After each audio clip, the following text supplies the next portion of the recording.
we say boss, it's not necessarily you owning a company all the time, but you owning the outcome of what needs to happen. People want to be the boss. You usually say that term like, you got to pay the price to be the boss. It's not like a title or a badge you put on your shirt. It's more of a mindset than anything else.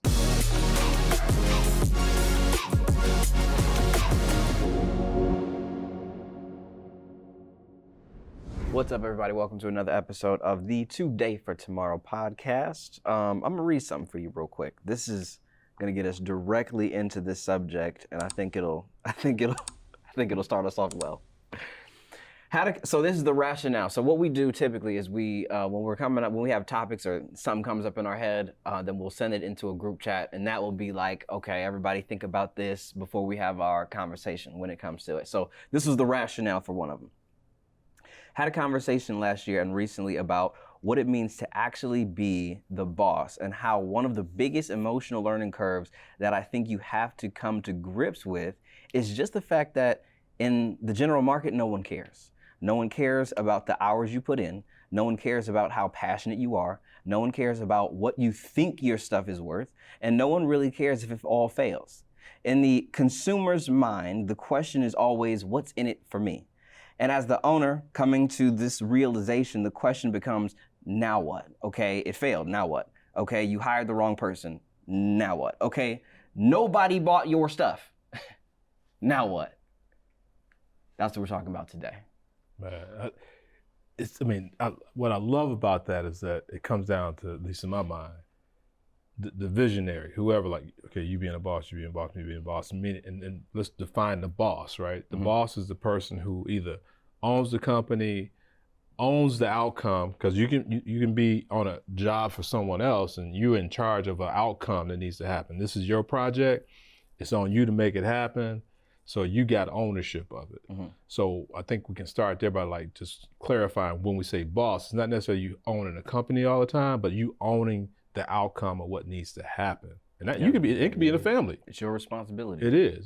So I think I just want to level set there. So Mike, where it's taking you? Yeah, no, I'm glad that you emphasize owns the outcome, because the reality is it should be everybody on a very thorough team that's operating at a championship level, whether you're talking about sports, real estate, just faith-based church, anything that's an organization that operates at an elite level. You have multiple players studying the same playbook, marching to the same plays, and they're focused on the same mission.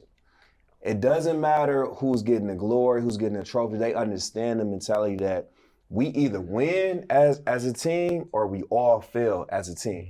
And every entity that each person is assigned to, they own the outcome in totality. And the reason why that's so important is because that right there, to me, is one of the biggest separators that I see when dealing with people. Everybody wants to own a positive outcome. Oh, we won a trophy, we won a championship. But who really owns it, like day to day? Sports, you say practice. Who comes to practice and just gets after it, whether they feel like it or not, whether they slept well or not? Like right now, I didn't really sleep last night. I'm operating on fumes, but at the end of the day, I'm a professional. We're in an environment to where lights go on, we gotta perform. It doesn't matter how we feel. And to me, that's what being a boss truly is. And it's more of a mindset than anything else. It's not like a title or a badge you put on your shirt. It's a mindset. So for all of those hopeful entrepreneurs, for all those hopeful ministry leaders, for those who are trying to step out and be responsible for a larger outcome than they might have ever been responsible for in the past, the reality is, what we're talking about is when you get to a certain level of responsibility, when we win, we won. When we lose, it was you. And you have to be okay with that. And so it's like, when I'm talking about like, okay, you hired the wrong person, now what? I'm talking about just the fact that you're responsible for laying out the SOP, the process for actually hiring people. You brought the people on. And so you brought somebody on who ended up robbing the company. Okay, now what? It was a mistake that was made. You don't have the time to sit here and cry about it for the rest of the year. You need to perform. Because the leader, I think they call it the law of the lid. The reality is, if you stop, the machine stops. Yeah. Now, you can have it built up to a certain way where it can run without you. That's fantastic, but it will only grow as far as you can grow it. Yeah, no, that's true. And that's where I think people want to be the boss. You said a term like, you got to pay the price to be the boss. You know what I'm saying? Cost to be the boss. Yes. And so the point, though, is that people want the title. Oh, yeah. And Everybody like wanna Mike was be saying, like entrepreneur. you're saying that they want that, like, hey, that positive. I was the one that led that. But you can't lead from the back. You know what I'm saying? And then in order to lead, like you're talking about going to practice and all that, you got to own every step of it, right? And you got to figure out, okay, not just yourself and what you own, but how you get everybody else involved in the game, involved in the process. And then you got to your point, if you hire the wrong person and they wind up doing something, you got to figure out now, okay, how bad is the damage? Okay. Then I got to figure out, okay, well, who do I get to replace that person? Because now that replacement in the interim is me, probably. So now I got to pick that ball up and still run the operation. You know what I mean? And then figure out a plan how to dig out the hole. So the point is that you don't do that unless you invested in it. That outcome is so important in you that you like, I cannot fail.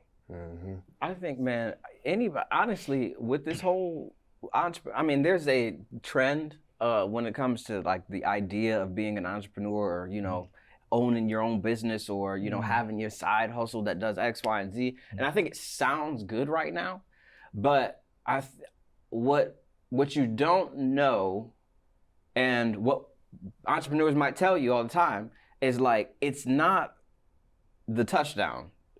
It's not the on stage somebody speaking. We talked about the realities of a pastor.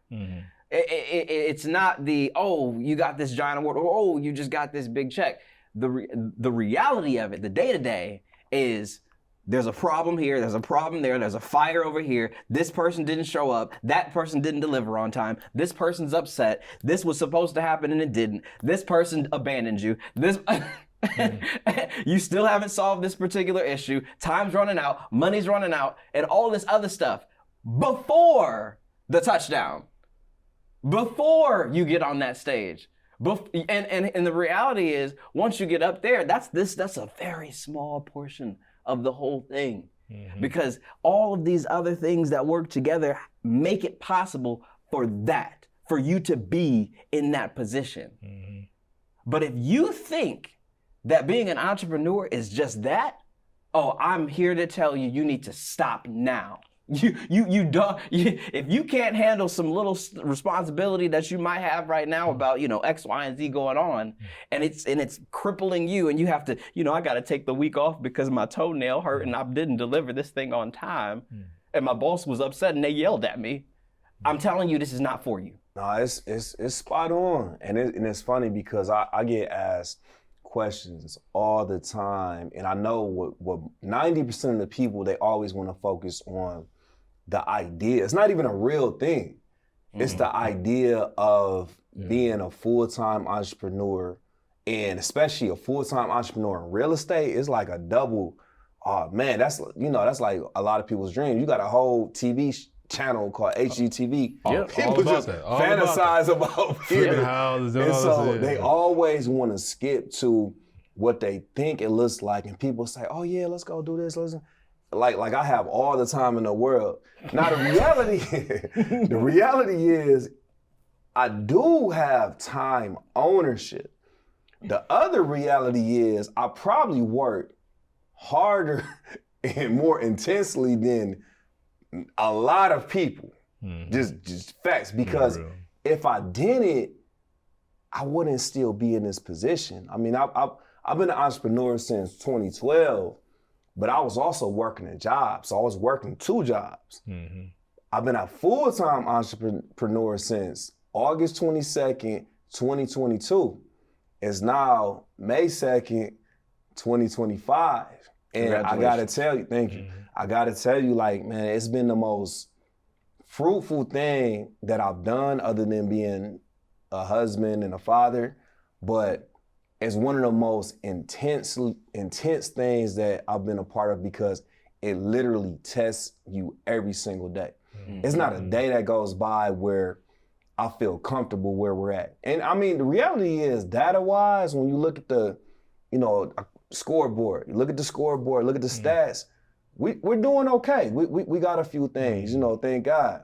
But the reality is, I can't feel comfortable any second of the day. Mm-hmm. So another thing is, I always like to correlate the reason why I think a lot of people like the idea of being an entrepreneur is because it's kind of the same reason why people like the idea of being a star athlete. Mm-hmm. They like the lights, the cameras, the attention, but they don't like the early morning workouts when you guys are the only ones there. After the practice, you stand there just to get extra work, studying film in your own time. They're not talking about that when they're talking about being a star athlete. They're just talking about being in the papers, the lights, the cameras. That's the glory stuff that comes along with it. Yeah, people don't, as you was talking, it's like, man, it's, and as we kind of go through this, and maybe we can hit on this too, everybody not cut out to be the boss. No. Most people are not cut out to be the boss. It's a small, narrow few, and which is why you don't see, this whole, and we talk about it all the time, when you're looking for people, and you won't even just pour into people, and you like, man, I'm trying to pour into you. I see you got some skills, and they like, nah, I don't want none of that. You know what I'm saying? So people run away from it as far as the work that's involved in it. But to the points we're making here, you got, they still want to come on stage. Yeah. And say, let me talk about what we did. Well, wait, you mean what we did? I didn't see you until today. You know what I'm saying? You just showed up. What's your name again? Yeah. So what are those attributes? Because we kind of said that when you talk about a boss mentality, when you talk about development, because we all didn't start where we are, right? And we all still growing. But the point though is that I don't think we might have saw that we'd be doing something one day, but what's the progression? How do you start to build into that? I think there's a lot of self-awareness that you have to have, because just like what we just laid out is just like, it's not for everybody. It's definitely not for everybody. And I strongly believe that if you're going to own something, and be the boss, try to build it, these big dreams that you might have, I'm a believer. If you do not have a call to do it, you are not built to do it. That God didn't put that in you to where you can't.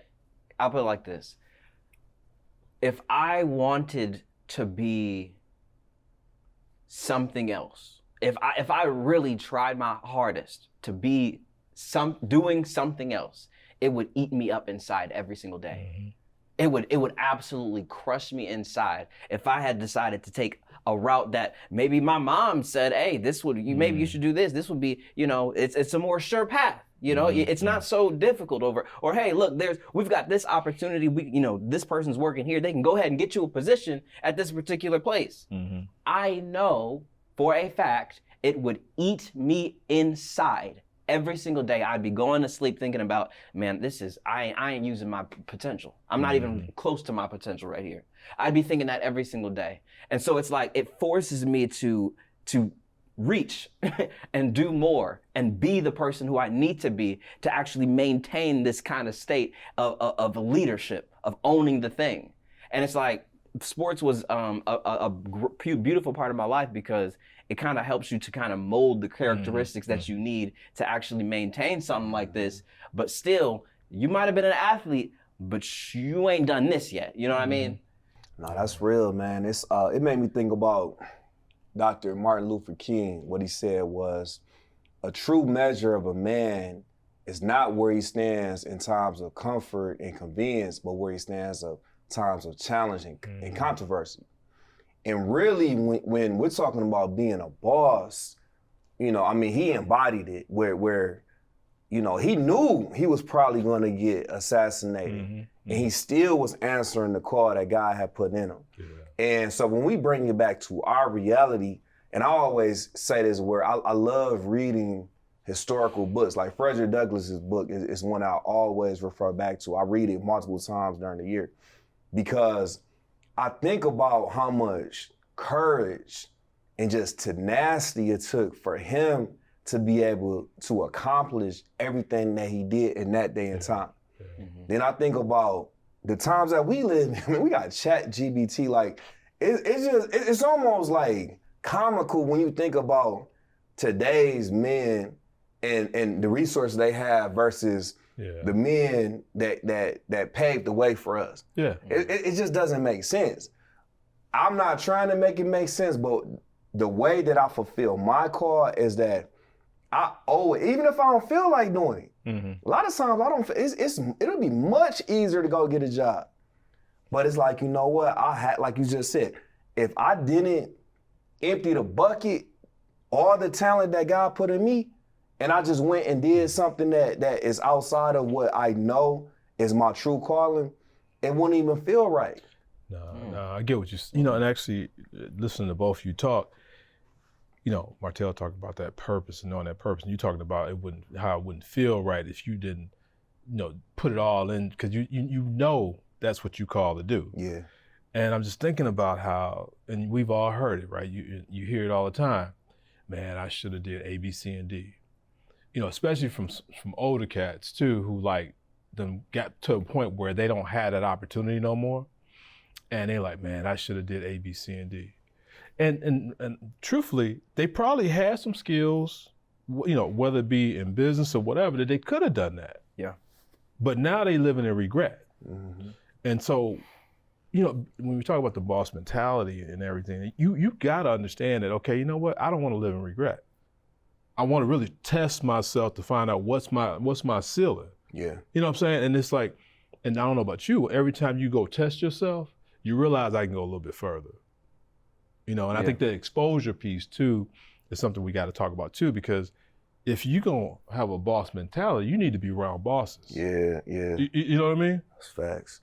That's that iron sharpens iron mentality. Yeah. It always flows right back into the scripture, you It know, do. because we talk about it all the time, man. And my circle has evolved dramatically, and I've always surrounded myself by elite individuals, but now I'm stretching in a whole different way, where I almost in the beginning felt uncomfortable with my circle. I went from being, you know, kind of towards the top of the food chain with my core group to where I completely flipped my circle on its head, and I forced that ceiling to just quadruple. So now I'm looking around like, man, you know, but I get inspired by my circle. It's not any jealousy or negativity. I look at my people and I'm proud, I'm happy for them, and it inspires me to just push further. Yeah. I highly recommend putting yourself through a little bit of a checklist before deciding to jump out into the waters of responsibility. Because I would say there's a lot to consider, and if you aren't the person who can have everybody against you and you still move in the direction you believe you should be going in, then you might want to second guess, think about some other things, some other options that might be available to you. Because that's when we're talking about a mentality here, a mentality. It's an unwillingness to adhere to anybody else's agenda, and not in a aggressive, forget them, X, Y, and Z. No, it's just like, this is the lane, this is the path that I need to go down because I'm called to do it. And no matter what they say or what, this might seem easier, this might be more enjoyable, this might be all these other things. It's like, no, this is the path. And no matter what, I'm gonna keep taking the next step forward, whether this person wants to come with me or not. Whether this thing, whether they like my little thing or not, whether I feel like it, like you said, whether I feel like it today or not. I mean, discipline is literally being able to do what's needed no matter whether you feel like it or not. If you don't have that, then you don't have the boss mentality, because it's a majority of the time, it's not the most glamorous thing. No. People don't see under the hood. They just see what's on the outside, what the results. And I know we get to the point where we probably need to kind of put a, what I call a cap on this, but actually give some, I think all these are nuggets, right? But get some direction. You kind of gave some what you just described. And we also said earlier, everybody not really cut for that. And that's okay. But you need to have a fair evaluation. And I guess the point I want to make too is that don't fake it. Oh my goodness. And see, that's the thing I think that that's come to mind. I'll let you guys chime in on what, advice. My advice is don't fake it. If you ain't got it, you ain't got it. That don't mean you're a bad person, but who you trying to please. It's gonna come out. It's gonna come out eventually. So just be who you are. If working a 9 to 5, that's what you want to do, and that's cool, and you're in your role, fine. Make that work for you. You can live a good life, make some good money, but you do it a different way. But own up to who you are, And my piece of advice is kind of piggybacking on what you were saying, Rodney. You don't have to start your own thing. Going in the vein of don't fake it. Don't try to just do it just because everybody said, oh, you need to be a leader. You need to go do your thing. And you believe that in totality. You need to be a leader in your gifts. Everybody has special, unique gifts. A lot of times, don't try to recreate a wheel. Get a part of a system that already has a wheel, and then be a change agent. Bring your special sauce to that entity, and just make it something great. Because we often talk about where, you got a lot of different things. Like let's say men's empowerment groups. It's different ones out there, and it's like it'll make you scratch your head. Like if we all have the same vision, let's figure out why don't we just do something together and we can get more impact. The challenge becomes where, we just gotta speak plain. Like certain people want to be at the front. I don't mind being in. Any room I'm in. Like when Rodney's in a room, Rodney's the leader. I'm always going to be set, under Rodney because I believe in what we're doing. And I have no problem saying that because he was my actual mentor in real life. And he's my elder and I respect him. More men need to just come to grips and just be able to do just something simple as that. Get my cane out. Come on. But I think the one thing that I would say, because I know I wanted to, because we talked about, we had an episode before on like, it's not unwanted and unmotivational speech or something like that. Yeah. Demotivational. I wanted you to have a demotivational speech today on this particular topic. Yeah. But for those valiant, for those strong, for those courageous few who feel like you fit the picture, I want to encourage you. I want you to take that next step. I want you to go in and go all the way in. And my advice would be, hey, look, don't look back. Don't try to, I'm going to keep this over here and keep this over there and keep going over there. Go all in. And the reality is, if you believe in God and you are trusting in His plan, His purpose, His path, and you lean on His understanding, He's going to make the way for you. Keep taking that next step because it's in you. And if you believe, if you know that God planted it in your heart, no matter how big the vision might be, no matter how giant, crazy, unheard of it might seem, if God put it in you, you can do it. And He's going to make sure that everything that's needed is going to happen for your good. Yes. Look, the people might not be with you. They might not understand your idea. They might not think it's cool. They might think it's stupid. But if He put it in you, it's for you to carry, not for them. So don't be concerned about whether they care or not. It's for you. Take that next step because you can. And if you just do, you will accomplish exactly what God has called you to do. Yeah. I ain't got nothing to add to that. I think that's a good place to close, man. Yes, sir. Thank you all for tuning in to another episode of the Today for Tomorrow podcast. I do want to mention, you got a nice shirt, and I know you got some other stuff going on. Yeah. This is the OG Rebuilding Detroit, one house at a time. Block Detroit, BLCK, Detroit.com. Come check us out. It's a movement for the people. And I already got 3 shirts. Oh yeah, for sure. Man 2.0, Martell wearing that second Saturday every month. Invite the brothers to come on out. We're at 28202 Franklin Road. We meet at 10 a.m. We come that iron sharpen iron, or like one of the young men told us, we blade cutters. So hey, come on out and we build each other up. So if you're looking, there's a lot of bosses in the room, by the way, too. So hey, definitely get fed. The environment, crucially important. Oftentimes you're gonna be doing something on your own and it's gonna get really difficult and you're gonna feel alone.